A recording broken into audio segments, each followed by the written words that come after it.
Hola amigos de Perú 21, yo soy Mijail Palacios. Yo hoy voy a conversar con el gran escritor Alonso Cueto, que acaba de publicar este libro. Quiero que lo vean, ahí lo vemos. Mario Vargas Llosa, Palabras en el Mundo, que ya se publicó esta semana y es a propósito del onomástico de nuestro premio Nobel, que hoy cumple 89 años y lleva este libro maravilloso de otro escritor, sobre un escritor, de un amigo de la familia y alguien que conoce de cerca a Mario. Alonso, bienvenido, gracias por estar en Perú Gusto estar 21. contigo, Mijail, encantado de conversar sobre este libro y Correcto. estar con Sí. nuestros oyentes. Yo quería, Alonso, comenzar con un episodio de cuando tú vivías en París Sí. con tus padres, eras un niño de 3 años probablemente o más, y de pronto llega Mario con la tía Julia. Y al saludarlos, te carga, te levanta y te pone sobre la Sí, mesa. sí, sí, sí. Y que tú eso lo reseñas como una suerte de signo de tu inicio en la literatura, Bueno, ¿no? yo no tengo ningún recuerdo Ujú. consciente de eso, pero nosotros llegamos a París por un puesto que le habían dado a mi padre en las Naciones Unidas. Creo que fue el año 57, no estoy del todo seguro. Y mi madre, el tipo de persona que decía, le dijo a Andrés Coiné, un amigo nuestro, que trajera a todos los muchachos peruanos que estaban ahí para pasar las Navidades juntos. Sí. Esa era la manera de ser de mi madre. Y entonces él le dijo, justamente acaba de llegar un joven muy inteligente, no sé qué, y así fue que Mario Su madre todavía no conocía a y Mario. Julia pasaron las Navidades con nosotros. No, no, no, no, no. Ok.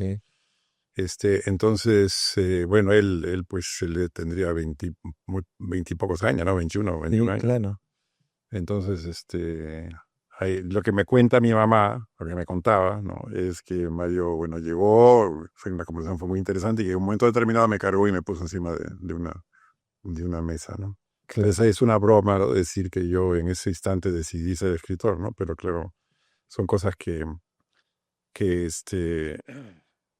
digamos, que el azar hace muy bien las cosas, ¿no? Decía Julio Cortázar, ¿no? Y el hecho de haber conocido a Mario tan joven, y también a José María Arguedas, ¿no? En mi familia, pues a lo mejor fueron señales, ¿no? De la vocación, de mi vocación. Sin embargo, en otro momento también del libro, relatas cómo querías leer uno de los libros de Mario y preguntaste si es que se podía Sí. leer. Ya me imagino eras adolescente. No, sí, bueno, cuando yo estaba en el colegio, empecé a leer La ciudad y los perros, que es un libro que me deslumbró. ¿En qué grado de colegio Yo más o menos? estaba en quinto de media. Ojo. Y tenía 16 años, y me deslumbró porque me di cuenta que las grandes tragedias, los grandes temas de la experiencia humana, las grandes historias, en otras palabras, no podían ocurrir en Lima, en Miraflores, en La Perla, en La Victoria, ¿no? Este, Hasta entonces yo pensaba, claro, condicionado por esas lecturas tan tempranas de que las grandes historias solo podían ocurrir en París o en San Claro. Petersburgo o en Londres, ¿no? Entonces ese libro me impresionó mucho, pero mi mamá se preocupó de todo el contenido sexual que había en las historias. Entonces Mm. le preguntó a un amigo de la familia, también un amigo muy querido, Augusto Salazar Bondi, que le dijo, no, no, va a aprender muchas cosas con esa novela. Claro. Así que y después ya mi madre se convirtió, claro, en una gran lectora de las novelas de Vargas Llosa también, ¿no? ¿Cómo llegó ese libro? ¿Por qué leyó ese primer libro? ¿Se lo mandaron en clase? ¿Usted lo Yo iba mucho a la biblioteca de Miraflores, Ya. a la antigua biblioteca que quedaba ahí en el Arco. Había una gran bibliotecaria, Maruja Bonilla, íbamos siempre allí. Yo era un lector omnívoro. Tenía muchas enfermedades cuando era niño. Así. Tenía ¿Qué problemas enfermedades? al hígado, tenía hepatitis, de todos los tipos, con gripes, alergias, asma. Y entonces yo vivía en la cama, Ok. ¿no? Y entonces sí, leía muchísimo, muchísimo. Leía no solamente, bueno, a Dickens o a Víctor Hugo, ¿no? Leía las historias de Tarzán, las de Bomba, que era otro personaje que vivía en la selva, las historias de Enid Blyton. Ujú. Bueno, tantas, y a Julio Verne, ¿no? Claro. Así que entre esos libros, claro, cayó en mis manos Los Reyes de los Perros, que me impresionó mucho desde la primera línea, ¿no? ¿Por qué? Porque en la primera línea se tiran unos dados, Ujú. sale el número 4 y empieza la historia, ¿no? El elegido para robar el examen de química es el Cava. Claro. Entonces, a partir de eso, todo tiene una serie de causas y consecuencias hasta llegar al final. Usted había tenido, Golpe de dados define todo. usted había tenido que robar algún examen en el colegio para Yo era un probar. niño muy distraído en el colegio. No tenía muy buenas notas ni tenía muy malas notas. Era un tipo muy raro, muy distraído, ¿no? La gente no me hacía caso, ¿no? Lo cual agradezco, ¿no? Así que no tenía, vivía en mi mundo, no me interesaban tampoco sacarme 20 pero esperaba que no me jalaran. En el examen daba mis opiniones, ¿no? Y así, y los profesores En el felizmente examen ponía sus opiniones. pongo mis opiniones. ¿Qué piensa usted de tal tema? Bueno, yo no daba lo que yo sabía o pensaba, sino lo que opinaba, ¿no? Y eso les parecía bien, eso les parecía bien a los profesores, así que no me jalaban, aunque no me ponían buena nota tampoco. Claro, claro. Y en ese tiempo temprano ya fantaseaba con la idea de convertirse en escritor, imaginaba hacer algo. Yo creo que definí mi vocación de escritor cuando murió mi padre, cuando Mm. yo tenía 14 años. Así. Mi padre murió de una manera muy repentina, un mes después del golpe del general Velasco, Ok. ¿no? ¿Qué le El pasó a su golpe padre? de Velasco fue el 3 de octubre y mi padre murió el 3 de noviembre del año 68. Tuvo un derrame cerebral, ¿no? Y la vida que yo hasta entonces había vivido, que era una vida hecha por relaciones armónicas, protegidas, una familia con un sentido de los vínculos de la unión muy grande, ¿no? Ese mundo, digamos, se vio no destruido, pero sí amenazado por la muerte de mi padre. En cierto modo, gracias a mi madre, ese mundo sobrevivió, pero digamos que sí se vio hasta cierto punto privado, ¿no? de su centro hasta ese momento, ¿no? Entonces yo empecé a leer mucho la poesía de César Vallejo en esa época A esa edad, y ya. me di cuenta que esa era la compañía que yo necesitaba en ese momento, ¿no? Entonces, cuando Vallejo habla de un mundo solitario, digamos, que como dicen en los dados eternos, un mundo que va a la deriva, ¿no? Que es un dado roído, ya redondo, ¿no? El mundo es un dado que ya a fuerza de rodar tanto ya está redondo porque lo han tirado tantas veces, ¿no? Y que vivimos en un mundo entregado pues a la buena de Dios, ¿no? Al Azar, azar de la buena de Dios, ¿no? claro. Eso y tantos otros poemas, ¿no? de los Heraldos Negros y de Trilce me acompañaban. Entonces la gente me decía, te doy mi más sentido pésame o te acompaño en el sentimiento, pero esas palabras a mí no me decían nada, no me acompañaban y no me daban ningún tipo de refugio, ¿no? En Tal, cambio, la poesía de Vallejo sí. Ahí sentí yo que había alguien que me estaba hablando a mí, ¿no? claro. Entonces dije, ¿cómo es posible que lo que ha escrito un hombre que ha muerto en el año 38 tenga tanto que decirme a mí ahora en este año del año 68, ¿no? Y entonces dije, bueno, esto me interesa, ¿no? El poder del lenguaje, el poder de las palabras, el poder de la poesía y de la literatura por llegar a hechos esenciales, a asuntos esenciales, ¿no? Que puedan identificarnos, vincularnos con otras personas de otras épocas. Entonces creo que el origen de mi vocación, porque empecé a leer mucho más, empecé a leer muchísimo y empecé a escribir como una consecuencia natural de la Claro. lectura. Y en ese camino, Mario, la obra de Mario, Claro, en ese ¿cómo camino la aborda? obra de Mario fue muy importante porque, bueno, por dos razones, ¿no? Primero, porque me abrió un universo infinito, ¿no?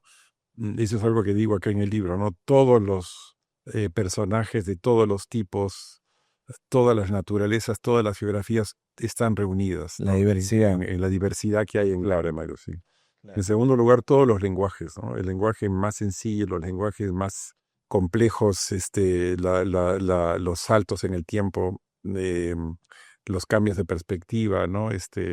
Entonces, toda la vida y todo el lenguaje reunidos, ¿no? En una obra y en una obra que tiene que ver con mi país, que a su vez es un país tan diverso, tan lleno de conflictos, ¿no? Claro. Fue lo que creo que me impresionó y me ayudó y me dio estímulos y caminos para seguir con mi vocación, ¿no? Algo de Mario, algún libro en particular o algún hecho en particular influenció en algún libro suyo de alguna manera especial, tal vez. Mira, no, de eso no lo puedo saber, no lo sé, a lo mejor sí. Lo que sí creo que Conversación en la Catedral fue un libro muy importante porque ahí puso su genio y también puso su vida, ¿no? Y lo mismo puedo decir de varias otras novelas, ¿no? Pero esa novela en especial me aprendí de memoria varios pasajes, y tuvo mucho que ver con, bueno, con lo que te da la literatura, que es una forma del placer, una forma de la alegría, una forma del descubrimiento, ¿no? De las revelaciones, ¿no? Que no te da de esa manera ninguna otra arte, ¿no? ¿Cómo leer a Mario Vargas Llosa? Hay que ir entrenado, hay No, que ir libre, hay que ir libre totalmente, hay que eh, entregarse a los personajes, al lenguaje, a las historias, ¿no? porque conversación tiene, hay un ritmo que Claro, demanda sí. cierta Es una adaptación, ¿no? novela que no se entrega fácilmente, Claro, pero que, digamos, una vez que entras en su universo, recibes muchas compensaciones y muchas gratificaciones, ¿no? claro. Y luego hay relaciones, la relación que tienes con esa novela es para toda la vida, ¿no? Y nunca olvido el comienzo, ¿no?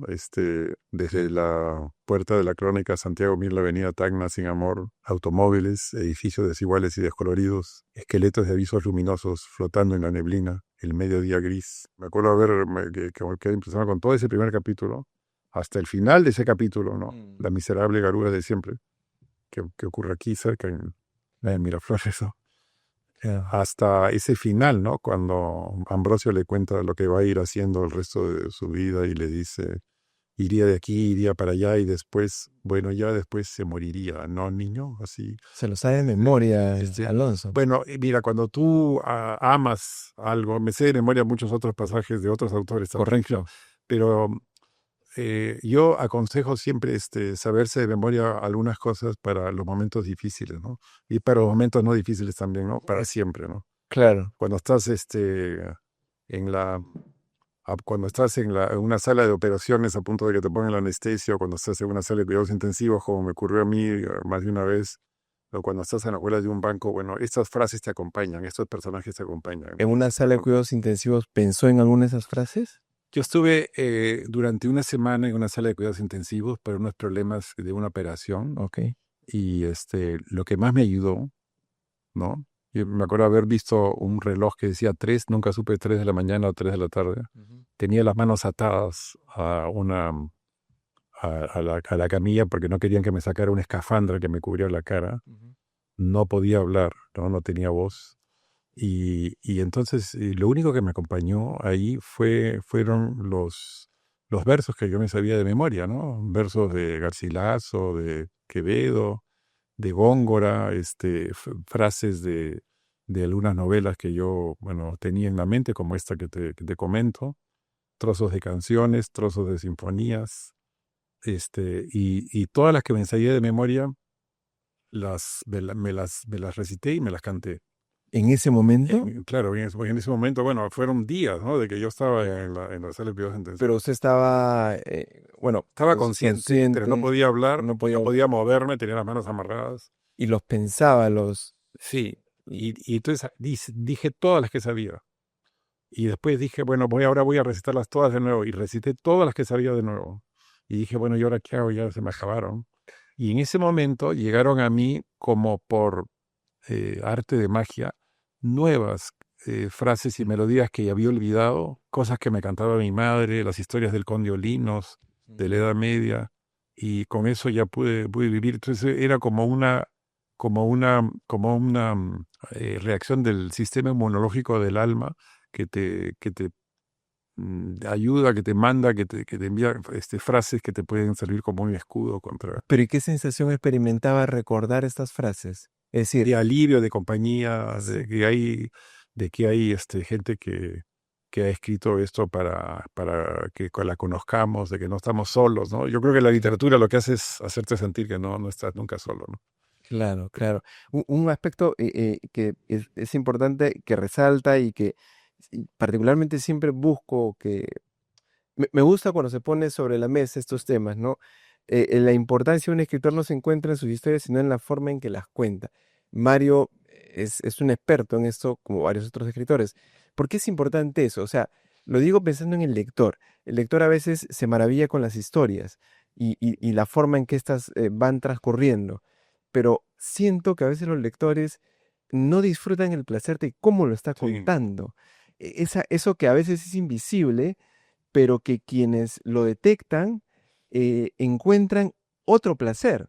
No solo la historia y lo que se dice, sino cómo lo dice. Hay un placer en la forma.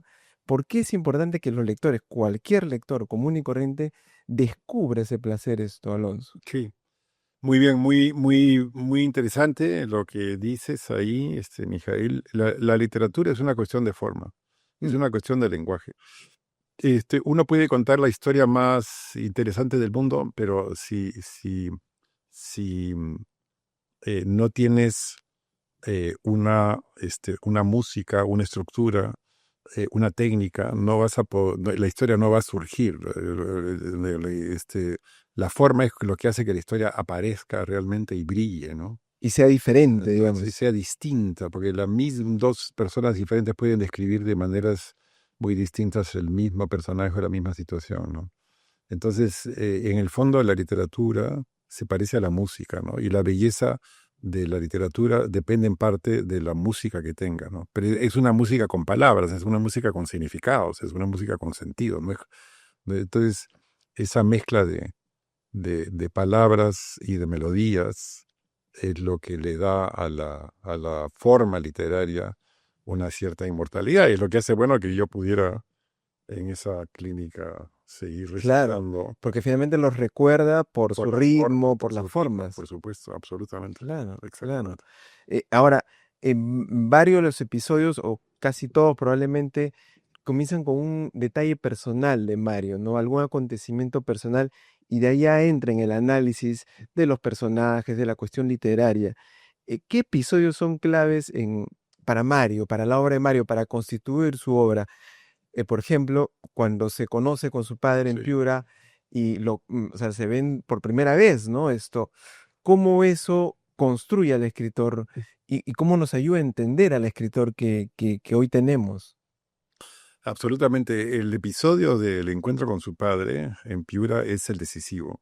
O Así. sea, si él no hubiera tenido ese encuentro, él creo que no habría sido escritor, ¿no?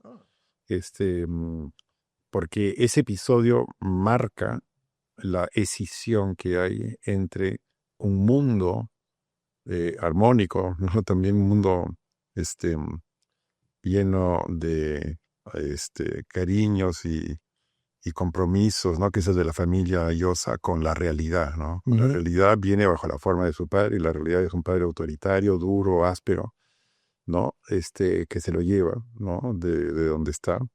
Y entonces esa, mm, esa decisión es la que hace que él y- empiece a leer compulsivamente y por derivación empiece a escribir, ¿no?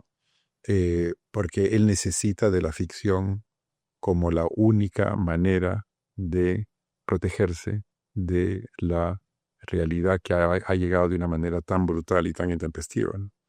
Entonces, en el fondo, creo yo, ¿no? Que muchas de sus historias muestran a dictadores, a figuras políticas duras, autoritarias, ¿no? Como el Chivo o como Claro. Cayo Bermúdez, eh, como una respuesta a su A su padre. obsesión con el padre, ¿no? Y a la figura autoritaria del padre. Entonces también creo que eso es la razón por la que en sus novelas el rebelde tiene una gran importancia. El rebelde es un héroe, ¿no? O sea, Santiago Zavala se revela, el Jaguar se revela, Alberto se revela, ¿no? Este, Hum también se revela, Urania, ¿no? Vuelve a Santo Domingo para contar la historia. Entonces sí creo que también, ¿no? Ese es uno de los otros títulos que barajamos para este libro, que la obra de Vargas Llosa es una épica de la transgresión.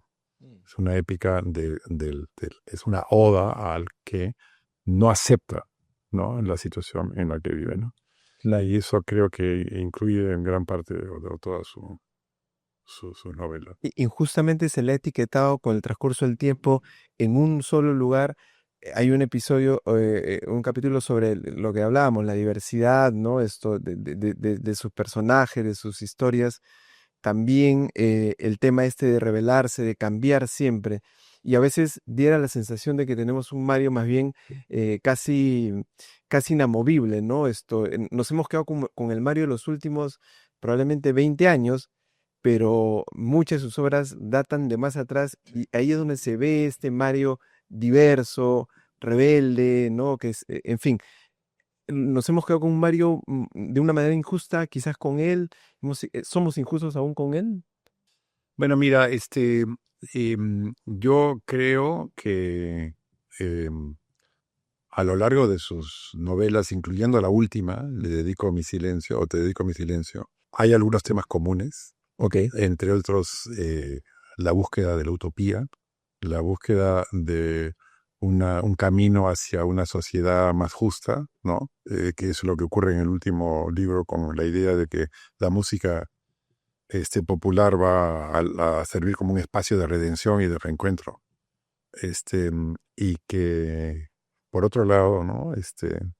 La contribución que ha dado él, que sigue dando a, a la cultura de la rebeldía, de la libertad, ¿no? Es algo que seguirá teniendo una enorme repercusión, ¿no? O sea, creo que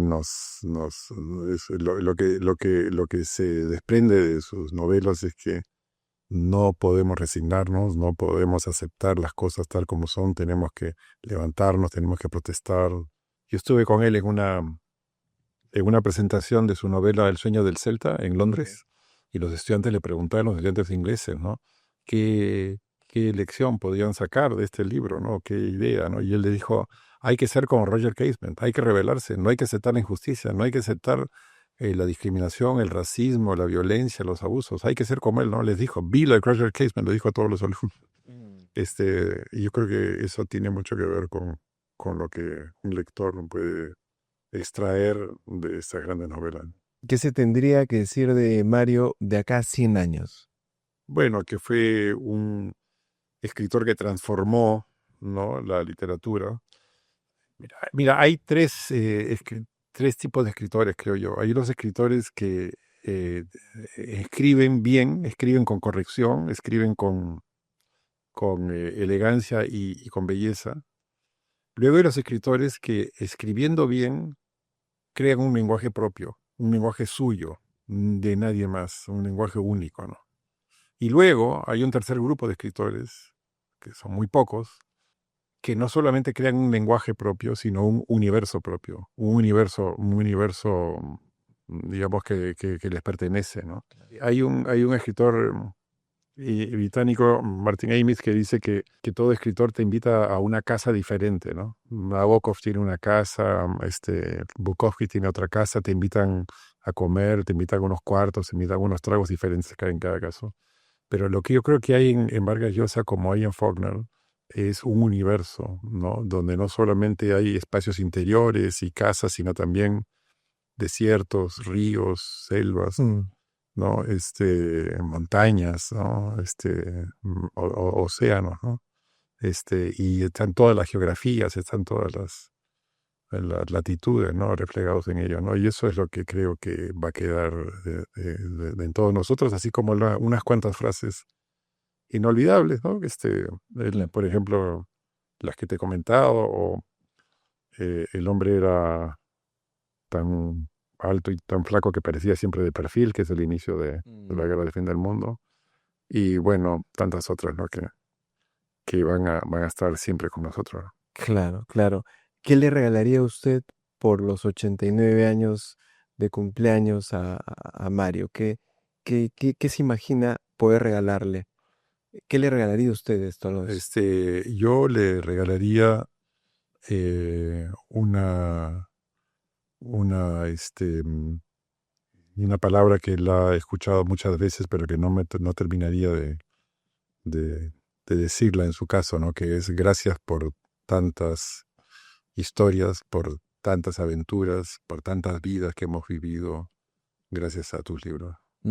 Bueno, por lo pronto ya le ofrendó este libro, ¿no? Esto ya está en librerías, Palabras en el Mundo. Alonso Cueto escribe sobre Mario Vargas Llosa.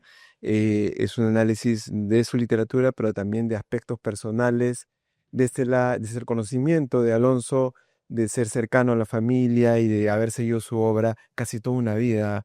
Desde esa vez que lo levantó y lo puso en la mesa, Alonso, así que es casi toda una vida. Alonso, gracias por venir a Gran Perú gusto, 21. Mijail, encantado de verte. Y bueno, gracias a ustedes por llegar hasta el final del video y nos vemos en una próxima entrevista.